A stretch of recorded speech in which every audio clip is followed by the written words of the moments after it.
नमस्कार. आता आपण आरसीएच पोर्टलमधून गरोदर माताचे आभा कार्ड कसे क्रिएट करायचे आणि त्याला लिंक करायचे, आरसीएच आयडी हा आभा कार्डशी कसा लिंक करायचा याचा व्हिडिओ आपण पाहणार आहोत.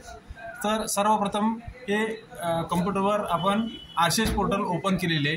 आरसीएच पोर्टल ओपन केल्यानंतर सर्वप्रथम इथे त्या मातेचा आरसीएच आयडी ज्या फॉर्मवर पीएमयूच्या फॉर्मवर आपण तिथे तुम्हाला पाहायला मिळेल, तिथून तो आयडी तिथे टाकायचा आहे आणि त्याचे रेकॉर्ड सर्वप्रथम ओपन करायचे. या पद्धतीनं ते रेकॉर्ड ओपन होईल.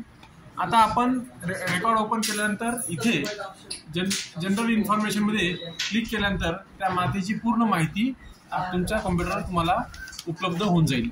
ह्यामध्ये ॲज पर आधारप्रमाणे तुम्हाला त्यांचे नाव बरोबर आहे का नाही हे तपासून पाहिजे.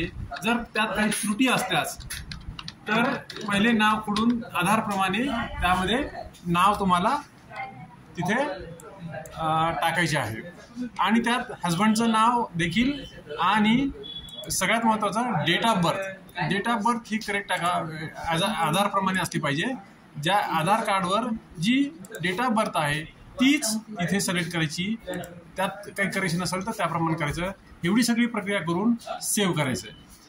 ही प्रक्रिया पूर्ण करून झाल्यानंतर 10 मिनटं तुम्हाला थांबायचे. 10 मिनिटानंतर ही सर्व इन्फॉर्मेशन सॉफ्टवेअरमध्ये अपडेट होईल आणि नंतरच तुम्हाला त्या आयडीला म्हणजे आरसीएच आयडीला हे आभा कार्ड क्रिएट करून त्याच्याशी सीडिंग म्हणजेच लिंक करता येईल. पण हे करेक्शन झाल्यानंतर आरसीएच पोर्टलला तुम्हाला हे करेक्शन केल्यापासून 10 मिनिटं तुम्हाला थांबावे लागणार. 10 मिनिटं तुम्हाला थांबावे लागणार.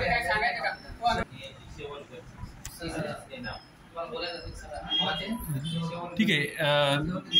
10 मिनिटं झालेले आहेत असं आपण गृहीत धरूया. 10 मिनिटांनंतर आपल्याला पुन्हा पोर्टलला जायचे. आरसीएच पोर्टलला गेल्यानंतर डाटा एंट्री या ऑप्शनमध्ये जाऊन तिथे आभा नंबर मॅपिंग असा ऑप्शन दिसेल, त्यावर तुम्हाला क्लिक करायचं आहे. त्यानंतर अशा पद्धतीनं तिथे तुम्हाला सर्चचं ऑप्शन तुम्हाला तिथं उपलब्ध होतील. इथे तुम्हाला सर्च बाय आयडी असं एक ऑप्शन तिथे तुम्हाला तिथे दिसेल. सर्च बाय आयडी तिथे सिलेक्ट करायचं आहे. त्यानंतर आरसीएच आयडी जो आपण होता त्या मातेचा तो आयडी तिथे तुम्हाला नमूद करायचा आहे.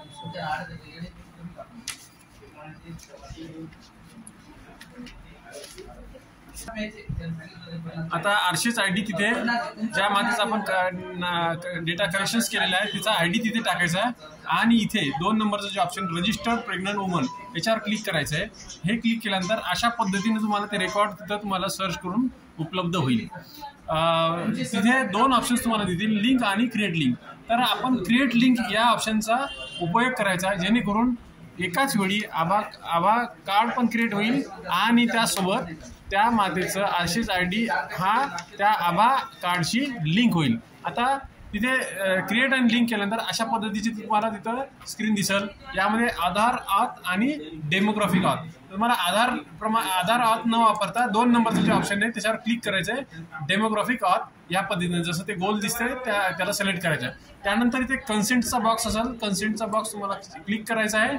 क्लिक केल्यानंतर तुम्हाला खाली त्या मातेशी एक एनएम त्याला अटॅच एनएम क्रिएटिंग आभा तथे उपलब्ध असलेल्या ड्रॉपडाऊन ॲरो ज्यावर क्लिक करायचं आहे आणि एक एनएमचं नाव त्याच्याशी जोडून द्यायचं आहे आणि त्याचप्रमाणे एका आशाचं नाव त्या रेकॉर्डशी जोडायचं आहे. हे केल्यानंतर खाली आपल्याला इथे आधार नंबर त्या मातेचा टाकायचा. आपल्याला आधार नंबर अचूक टाकायचा आहे जेणेकरून कुठली चूक होणार नाही याची काळजी घ्यायची. आणि तुम्हाला तिथे नाव, डेट ऑफ बर्थ त्या रेकॉर्डप्रमाणे दिसेल. व्हेरीफाईड डेटा म्हणून याचा तुम्हाला तिथं खाली ऑप्शन असते. त्यावर क्लिक केल्यानंतर हे बघा ह्या पद्धतीचं तुम्हाला मेसेज आलेला आहे. तुम्ही क्लिअर कट पाहू शकता.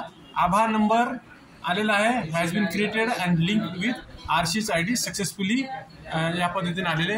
इथे तुम्ही प्रिंट पण आभा कार्ड क्रिएट करू शकता.